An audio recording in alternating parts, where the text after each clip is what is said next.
And welcome inside the Backstage Pass. Always a busy day when you're doing a trifecta of shows out there. Our thanks to George Dukas and Abby J. Hall for coming by too as well here on the show. And of course, out there on KKTC True Country 99.9 and our friends at HighTideCountry.net tonight on KKTC via the LMNOC streaming app from 6 to 7 Mountain Time. Make sure you guys tune in out there for more great artist interviews out there. And if you're in your car, 99.9 in Taos, New Mexico, and up into Colorado, our syndicated stations out there too. And of course, we'll talk more about CMA Fest 2024 as we work in our sponsors today who made it possible. But I tell you what, always looking forward to this one. He's been around music a long time. He's kind of defined that that slogan, Minister of Groove. It's Zoro, the drummer, out here on the Backstage Pass. Zoro, how you doing, my friend? I'm doing great, Brandon. How are you, my brother? Man, doing good. I tell you what, and I can't wait to hear about all the great projects you've going on. And you've done this for a long time, played on some of the biggest stages in rock and roll and R&B, worked with groups New Edition and Bobby Brown and Frankie Valli in the Four Seasons, Lenny Kravitz. Talk about just this journey through music, because you seem like a guy that just kind of goes with the flow and whatever comes at me, comes at me. But you've had one hell of a ride and one hell of a career. Yes, I have. And it's funny you mentioned going with the flow. So, the most recent project I have is probably my most important project of my life. It's my legacy project, which is my memoir. It's called Maria's Scarf, Mm-hmm. a memoir of a mother's love, a son's perseverance, and dreaming big. But my mother, one of her favorite songs was a song. It was actually kind of a country pop song by Charlie Rich. And the name of the song was called Keep On Rolling with the Flow. And you were talking about that earlier before we started the broadcast. And really, that's kind of the key to life, is to keep on rolling with the flow, because my memoir is really this epic overcoming story Mm-hmm. of having grown up with a single immigrant mother who raised 7 children alone, abandoned by my father, lived moved 40 times by the time I was in the fourth grade, sometimes with my Radio Red Flyer wagon from one apartment to the next. I've had this incredible life of trials and tribulations and great adventures, great acts of love, great acts of sacrifice, but it has been a wild ride. And I ended up in places I never imagined or thought possible. But kind of what I've learned, just based on what you just said, just kind of speaking to the audience, kind of what I've learned in life is to just roll with the flow, like that Charlie Rich song. Mm-hmm. Because one minute, I was living in a 1962 Chevy Nova with my mother and my four other siblings at the time.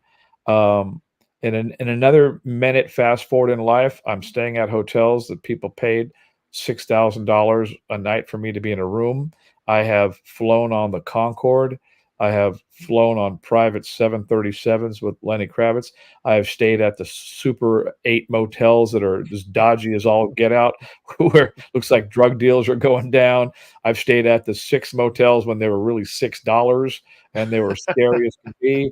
I have, there's kind of like there's a scripture in the New Testament by the Apostle Paul, and he says, I have learned to be content in all things.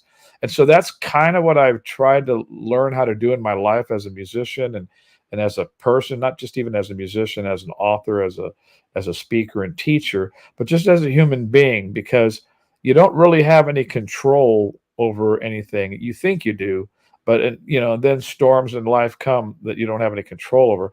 So I've kind of learned, not that I'm happy at the Super 8 motel where there's drug deals going down, but sometimes I've spoken at schools where they bring me in, and that's the best hotel in town. And sometimes the night before, I could be in Milan, Italy, at the Four Seasons Hotel, just like kicking it. So I'm going, man. So I've flown in the worst planes, and I've flown on the best planes. So I've kind of just I adopt that Apostle Paul quote, is because if you're only going to be happy when things are going good, you're not going to be very happy in life, because most of Mm-hmm. life things aren't going that great. And even when things are going great, there's always something that disrupts it from being totally great. So if you're thriving in your career, it could be something going on in your personal life that's annoying you. Or if you're thriving in both of those, it's something in your financial life or your health life, your health situation. Like, there's just always something, right? I mean, there's very rarely is there times when everything is going great for any length of time, because Mm-hmm. something disrupts it. So I've kind of learned to be the same sort of, again, not that I'm happy when things aren't going well, but I've learned to just go, man, this is a ride that nobody can predict. But mostly I've learned to cultivate an attitude of gratitude, to just to be grateful for all the experiences. I mean, I've gone to places like San Quentin and spoken to the most hardened Mhm. criminals in the world, but then I've chatted with guys like Denzel Washington and Paul Allen, the co-founder of Microsoft. So the biggest people in the world, the biggest criminals in the world, the most marginalized kids that no one will ever know. I've been to the jungles of Ghana, Africa. So I've kind of learned to be all things for all people, whatever I need to be in that moment, wherever I'm at, on the stage, off the stage, to just use my life and my music and my writing and playing as a form of encouraging people kind of wherever I'm at. Whether it's at the Super 8 motel, people need love and encouragement and hope. Whether you're at the highest levels, people still need the same thing. So yeah, I just all this I'm riffing off your one thing. Keep on rolling with the flow. Hey, you talk about, let's build on that a little bit. Maria's Scarf, which is out there now. Great book. I've heard so many good things about it. I can't wait to actually put my fingers on it to read it and get into the history of this. You mentioned 15 years in the making. You've got a signing coming up tonight there in Sacramento, California. How hard is that to go back and really collect your thoughts, or is it even hard at all to kind of remember the path you've been on? I mean, you've toured and recorded with some of the best artists. You mentioned you've had those ups and downs. We talk about going with the flow. I'm sure it's the entire story in Maria's Yeah. Scarf in the palm of someone's hands, right? Yeah, and well, so the joy of going back to the journey is wonderful because my mother was a very sentimental woman from Mexico City. She loved memories. She cherished her own childhood memories in Mexico, and she taught us to cherish family memories. So as such, and being her son and my only major adult influence, I became like her. So I saved everything in my childhood. I saved every. In fact, when you open up Maria's Scarf, when you open up the memoir, the first 2 pages you see that are usually blank, like the hardback cover, the first hardback cover, and the Mhm. very next page is usually blank in a book. I had a vision that I shared with Blackstone Publishing, my publisher, and I said, "I would like to use those 2 pages that are blank." They're called end papers, that's the official Mhm. term. I said, "I would like to have the end papers be a collage of all of my childhood memories and memorabilia that really showed the kids' dreams." So and it looks fantastic when you open it up. You'll see, like, my 4-H certificate. You'll see my first drum catalog. You'll see my first newspaper clipping in the high school in my senior year. You'll see the goals that I wrote down for myself at 15 on a little orange piece of paper that I still have. So it shows all of the kids' dreams, and then in the end of the book, the very last 2 pages, they're called end papers, is all the when the dream came to life. So it's all the tour tickets and passes and magazine covers and rock and roll memorabilia. So it shows this juxtaposition between this kid's dreams and when the dreams came to life. So I've always been very big on memories, and I actually started writing a diary when I was 10, and I wrote in it all the way through my 20s. So I have been writing Maria's Scarf for 50 years, 50, without knowing it, and 15 where I was really working on it, not knowing that when I was a kid, those diary entries would be so revealing of a kid's thoughts. So in the pages of Maria's Scarf are the thoughts and of a kid, of my 10-year-old self, 12-year-old self, 14, 18, 21, and some of them will just make you laugh your butt off. Some of them will make you cry. Some of them Mhm. will get you angry, but they're all very emotional. But I never wrote them thinking, oh, one day I'm going to have a memoir about my life and I'm going to be a famous drummer. Mhm. I was just writing my thoughts. But it's almost as if God was writing my whole life with me and I was writing it down so I could one day have this very powerful book that would really touch people on a profound level. And that's what's happened. I mean, it really just got released yesterday, but many people had gotten advanced readers' copies. And so I've been able to see, like, the feedback of how deeply impacting it is for people of all walks of life. And so writing it was also very cathartic, going back into my past, going into the most painful moments of my life, and to really capture what it felt like to be, you know, all those things I was in my life as a kid. I had to deal with extreme abject poverty. I had to deal Mhm. with racism when we moved from. I grew up in Compton, California, and then we moved to rural Oregon. And my mother was Mexican, so they didn't exactly welcome us there with loving arms. At least not everyone. So I experienced bullying, racism, abandonment by my father, rejection by school kids, so many different things, not unlike other people have gone through things like that. But so going back and visiting all of those thoughts was very, healing, cathartic, and yet I wouldn't change any of it for a moment, even though at the time I would have. But now I wouldn't change any of it because I go, you know what? It's been a wonderful life because all of that adversity shaped in me the heart of someone who cares. We often don't care about people in life unless we've gone through something. We don't have a lot of natural empathy and compassion, human beings, unless you've suffered. And when you Hmm. suffer in some kind of way, that's what made me a rallier of other people. That's what made me a great teacher, a great mentor, a great father. I'm a great father because I didn't have one, and I chose to. I said that when I became a dad, I told myself when I was a kid. Sorry, Go for it. there I got a sneeze going on. Got to sneeze. That's part of it. Hey. And it's usually three, but that seemed like it was only two. Anyway, so when I was a kid, I said to myself one day when I become a father, I'm going to be a great dad because I never want my kids to feel what I feel. Because I spent most of my life up until the age of 17 or 18 writing letters to my father, whom I'd never met, and he never responded. And so Hmm. I didn't think much about it at the time, but that sends a big harpoon of rejection into your heart. And in your mind as a kid, you just think you're worthless and you think nothing you do is good enough to earn this Hmm. man's love or attention. Of course, I didn't see it then, but as I got older, I said, wow. But that, you either turn into the same guy or you become something totally the opposite. It's all a choice. So I made the choice to be a great dad. And then also I took that father's heart that I have and I've mentored countless thousands of people in my lifetime with the spirit of a loving father only because of what I didn't have.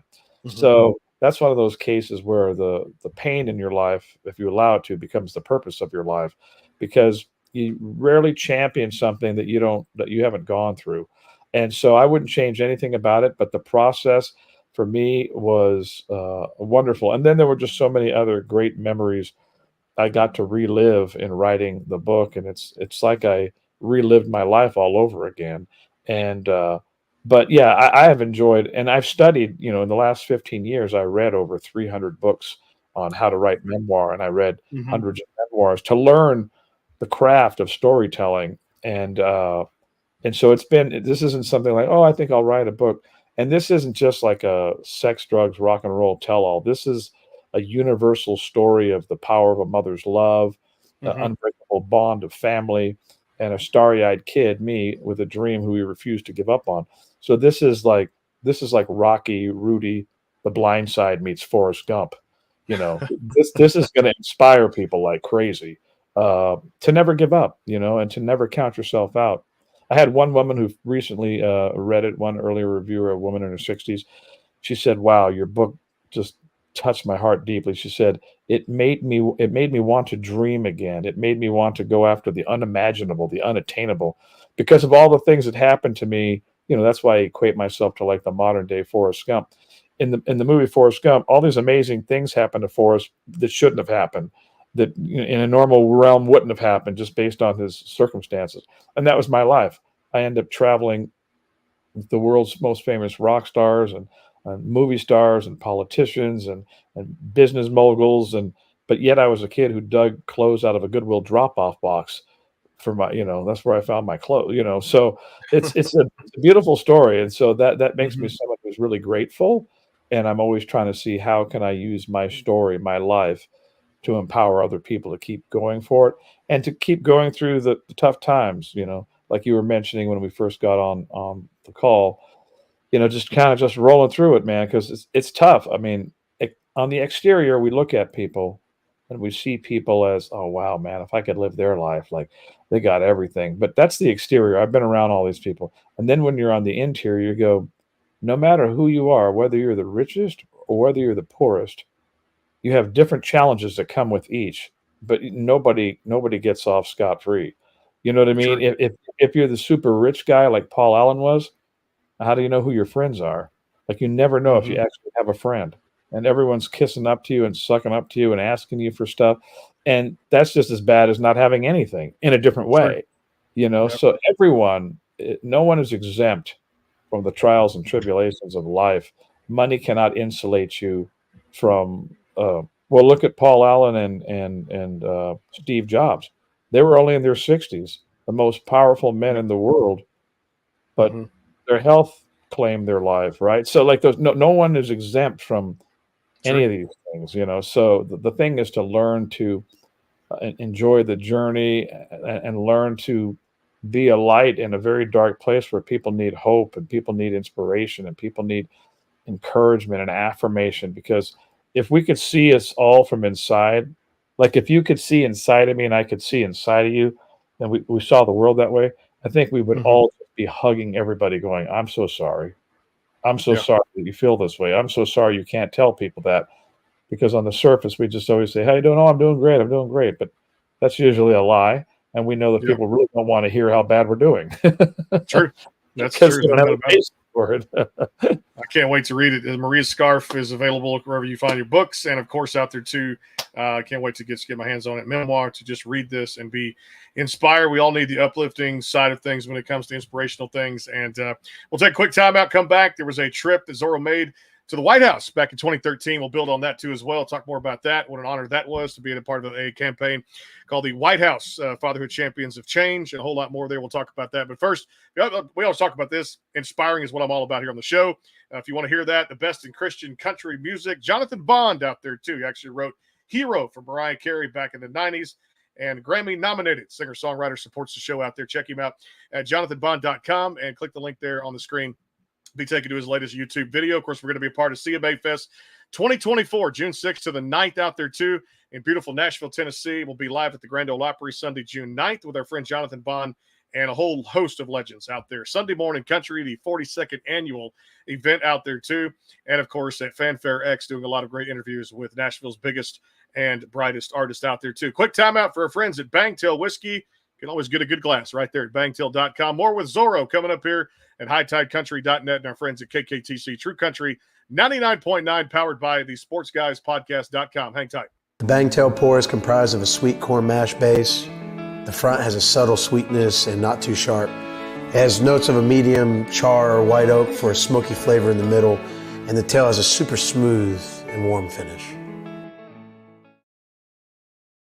The Caden Gordon Show, today's best country mix, is a 2-hour show playing independent and mainstream country music you know and love. Be sure to check it out at thecadengordonshow.com for more information on the show. Go behind the scenes with some of the biggest artists in music today with the Backstage Pass, powered by the sportsguyspodcast.com. Join Brandon Morrill and his co-host Kirsty Krause as they talk to rising stars and legends about their music careers. Listen to their latest tracks and learn fun facts about the men and women behind the music you love. And be sure to tune into the Backstage Pass Monday through Friday from 3:30 to 6:30, powered by the sportsguyspodcast.com. And welcome into the Backstage Pass. And don't forget to tune in tonight via the LMNOC streaming app out there, 6 to 7 Mountain Time. We're in prime time. We take you home on the drive, and right there, too, the Backstage Pass powered by the sportsguyspodcast.com. And, of course, out there, too, KKTC True Country, 99.9 in your car, and our friends at hightidecountry.net. Back here with Zoro, the drummer out there, too. We're talking everything from music to the book out there, Maria's Scarf, and a whole lot more here on the podcast out there. Forget next week, Doug Gray of the Marshall Tucker Band is going to join us. They're still touring out there 50 years later of Southern rock. And, of course, Pam Tillis coming up here in a few weeks here on the show. Hey, I want to go back to 2013, a great honor. I said there before the break, the White House Fatherhood Champions of Change. You got invited to the White House there. This is a huge honor, first of all. Let's build on this and tell people how exciting. I'm sure that had to be a memory, and that has to be in the book too, right? Well, it is, and it's more in the end of the book where I kind of share the highlights of my career and life, the special moments. But that was very special because in the book, when we lived for the period of time when we lived in our 1962 Chevy Nova, which was white, I nicknamed it the White House. And I always had the ability to make my family laugh during some of the most difficult times because God just gifted me with a sense of humor. So I could see the humor and all of it and just make light of it, which helped us get through the tough times, right? So when I think eventually I got to go to the White House and was honored among all these men that were making a difference in the lives of young men, I thought, man, that is full circle, man, from the White House to the White House. and and it was, I've been part of many different, as a kid growing up, my mother signed me up for many sort of government programs that would help me. I was a little brother in the Big Brother Big Sister program. So I had a mentor brother, a big brother from the program, and his wife was also a mentor towards us. So they sort of took the three youngest on as their what they call littles, and they were our bigs. So I had a lot of help from a lot of different people and kind people and organizations. And so I had done a lot of speaking for big brothers and sisters to rally and champion more big brothers to sign up for the program, to sponsor donors and people to sponsor young children. I've done a lot of different things, and so I guess people got wind of all the different work I was doing to mentor people. I also taught at Belmont University in Nashville for 9 years, where I mentored all my students.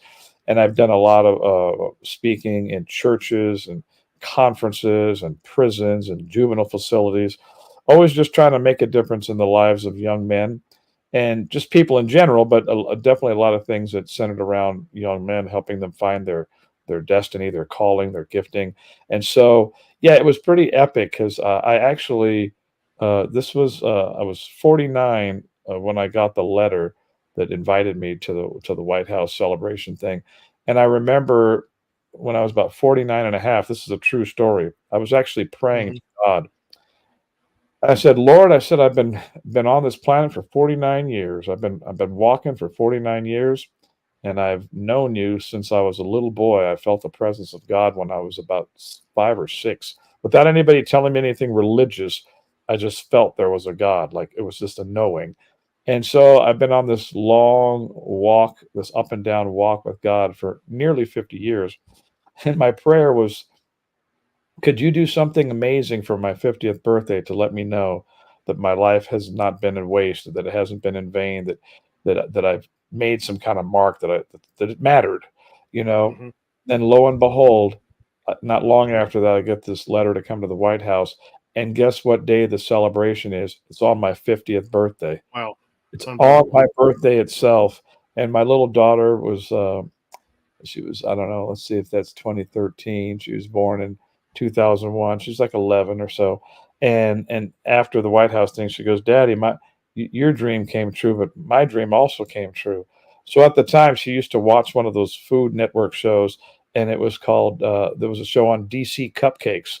There was a big cupcake place in Washington, D.C. that did these elaborate things. And of course, she's a kid. And so my wife took her down to DC Cupcakes, and she got to go to this place where she'd seen it on TV.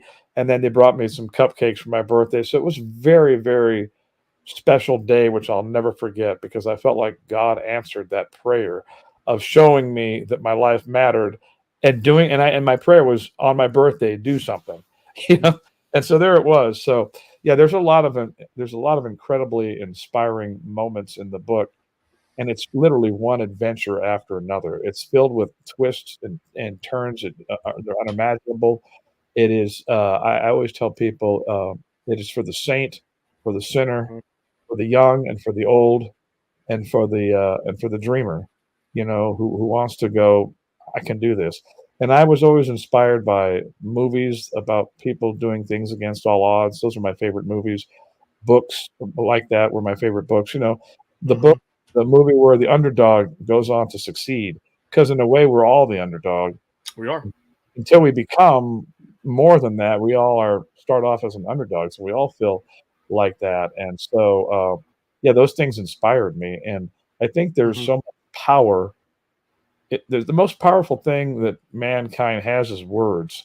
If you think about it, Rudyard Kipling, the author of The Jungle Book, an English gentleman, he said, words are, of course, the most powerful drug known to mankind.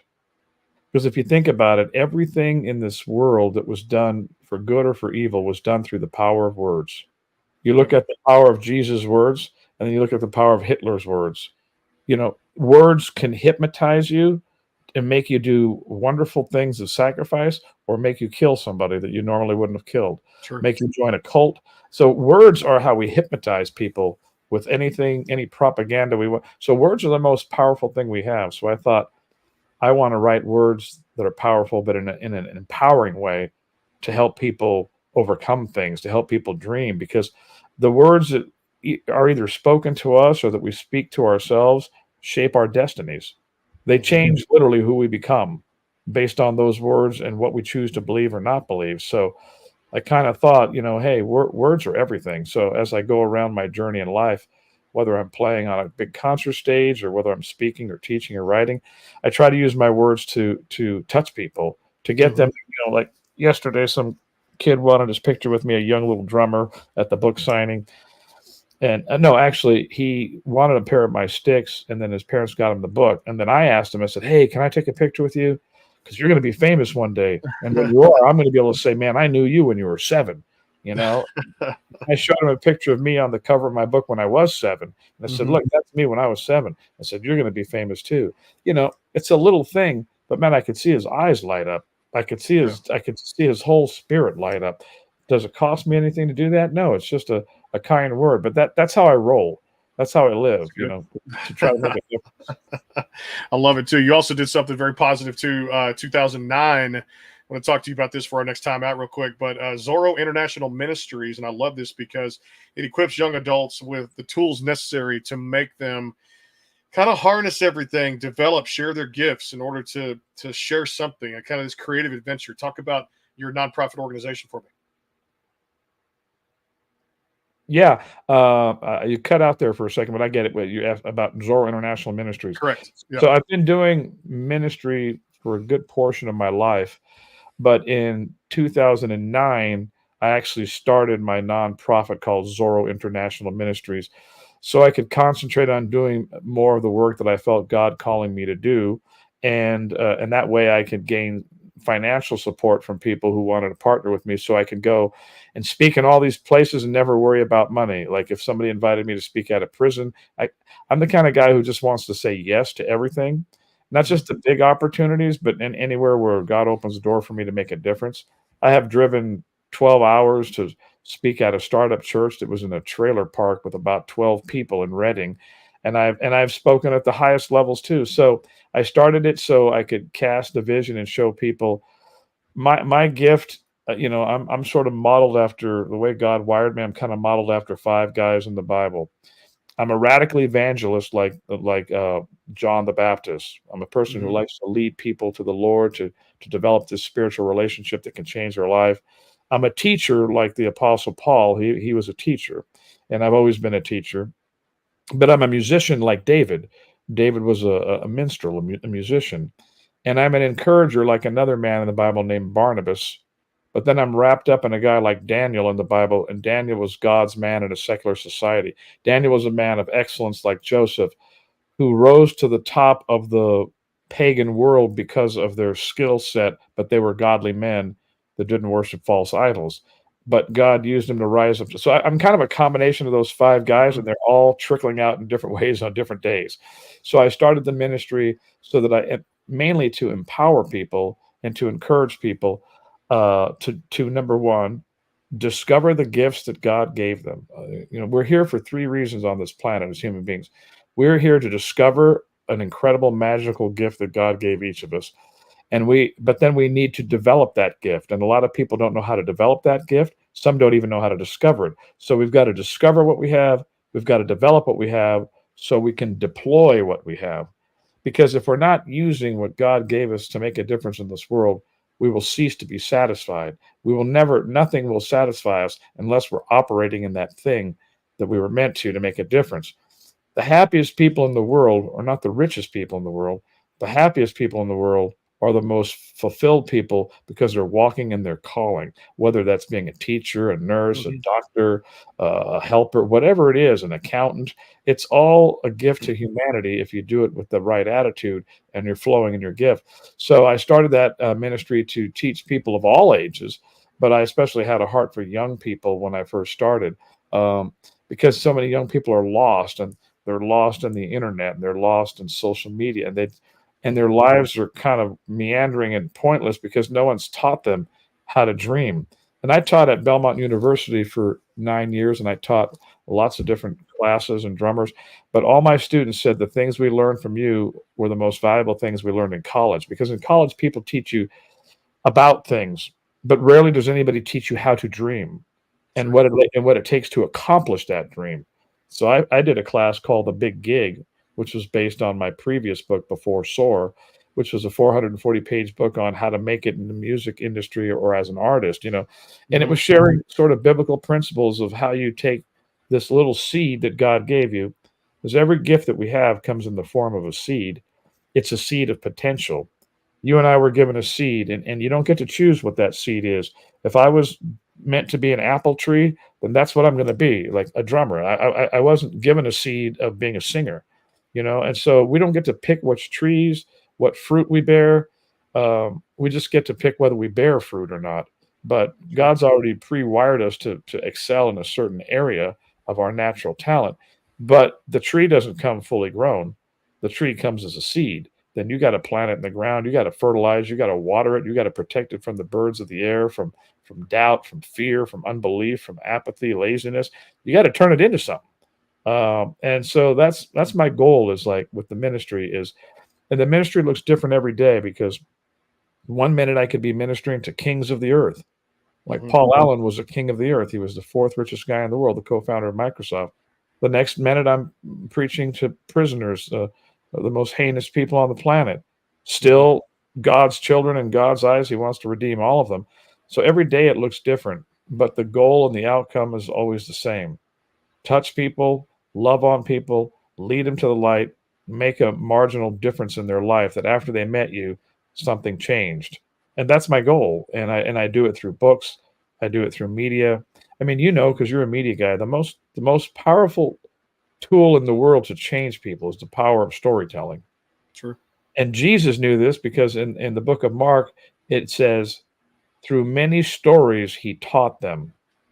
Not through many bullet points, not through an Excel spreadsheet, but through many stories, he taught them. And so Maria's scarf is my story of how I'm teaching them through the power of story. And in writing, they always say, when you're writing a memoir, it took me years to learn how to do it, but there's a term where they say, show, don't tell. Show, don't tell. It took me a long time to get that. Show, don't tell means tell. I could tell you that I had a mother who had a strong faith. That's telling you. Showing you is creating a whole chapter or a whole book where you see that faith being played out through scenes, through dialogue, through setting, through her character coming to life.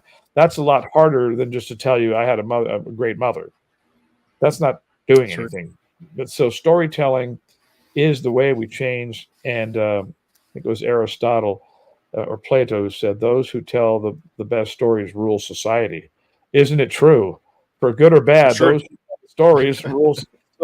Whether it's politicians, whether it's lawyerese and contracts, whether it's the news spin on stuff, whether it's memoirs, storytelling is what rules the society, right? Because it's powerful. It's important to tell the right narrative, the right story, or at least one that's beneficial to people and not manipulating them.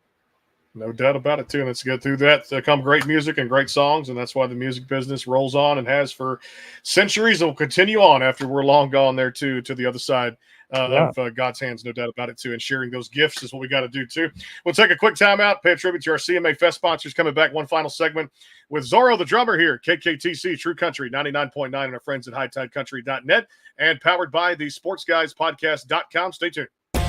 The Caden Gordon Show is a 2-hour show playing the best in country music. So check it out at thecadengordonshow.com. Again, that is thecadengordonshow.com. The bangtail pour is comprised of a sweet corn mash base. The front has a subtle sweetness and not too sharp. It has notes of a medium char or white oak for a smoky flavor in the middle, and the tail has a super smooth and warm finish. Go behind the scenes with some of the biggest artists in music today with the Backstage Pass, powered by the SportsGuysPodcast.com. Join Brandon Morrill and his co-host Kirsty Krause as they talk to rising stars and legends about their music careers. Listen to their latest tracks and learn fun facts about the men and women behind the music you love.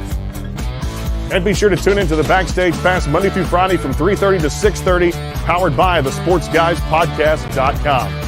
And welcome into the Backstage Pass.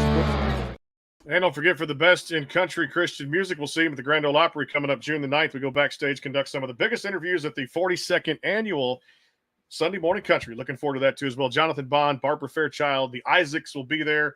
William Lee and the Goldens. William Lee, of course, the Oak Ridge Boys. Larry Gatlin of the Gatlin Brothers, and a whole lot more Sunday, June 9th at the Grand Ole Opry. I feel like you realize you've made it, like Zoro says a lot of times, when you're actually going to the Opry to do some coverage there too at CMA Fest. And of course, Jonathan Bond making it possible.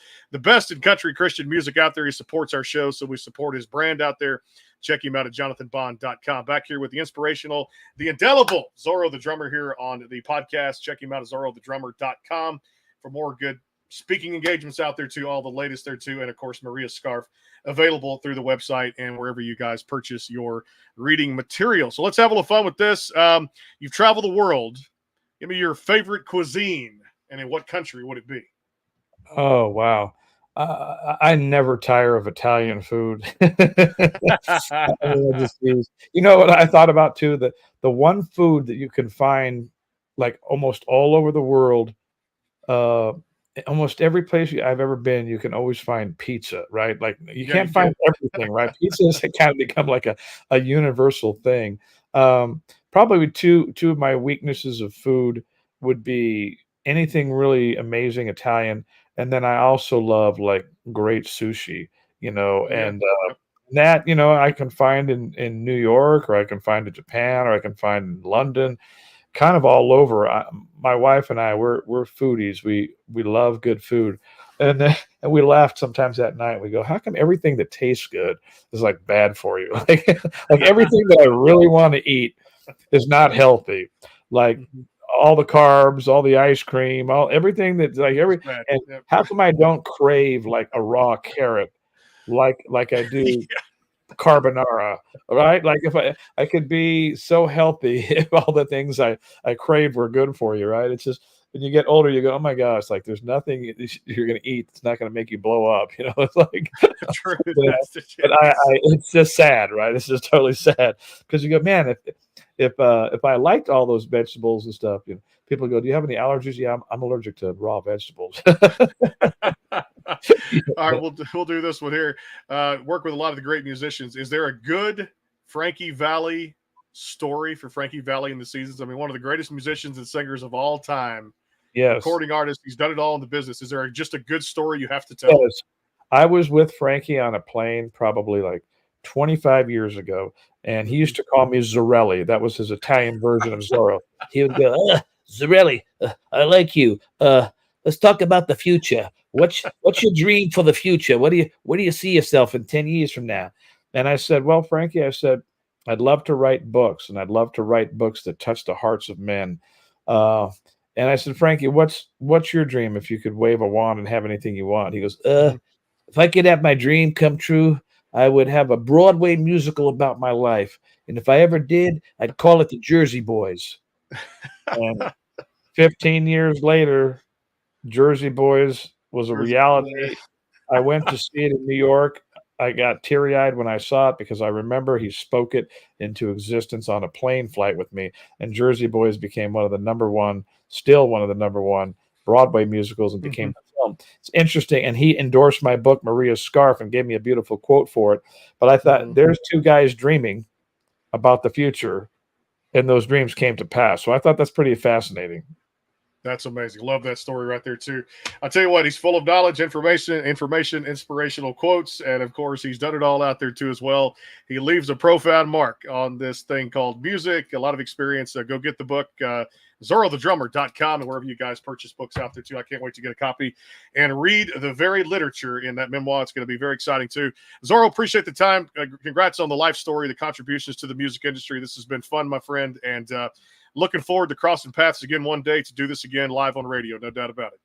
Thank you, Brandon. You were a blessing, bro. I really appreciate the privilege and the honor of being interviewed by you and all the great poignant questions. What a great time. I look forward to meeting you in person too. Take care and God bless. Got it. Yes, sir. God bless to you too as well. Good luck with the book, and I'll let people know. We'll actually react to it on social media out there when I get my copy to read it. You guys know we've had Randy Travis and a whole bunch of other great artists and musicians write their own books. We've gotten copies, and it's just been amazing to read it and share our stories out there too that impact our life too. We're back tomorrow. Julia Cole on the show, and of course next week, Doug Gray of the Marshall Tucker Band. 50 years going strong. Still touring out there. If you don't remember the songs, you were hidden under a rock back in 1973.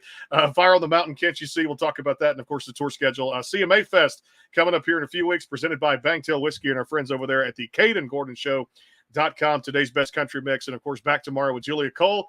Friday, JoJo Mason on the show, talking some music from Canada, country music. And next week, of course, in the next few weeks, Pam Tillis, the legend, the daughter, the late, great Mel Tillis, will be right here on the Backstage Pass. Until then, God bless. Take care. We'll see you soon at HighTideCountry.net and our friends at KKTC True Country 99.9, always powered by the SportsGuysPodcast.com. See you soon.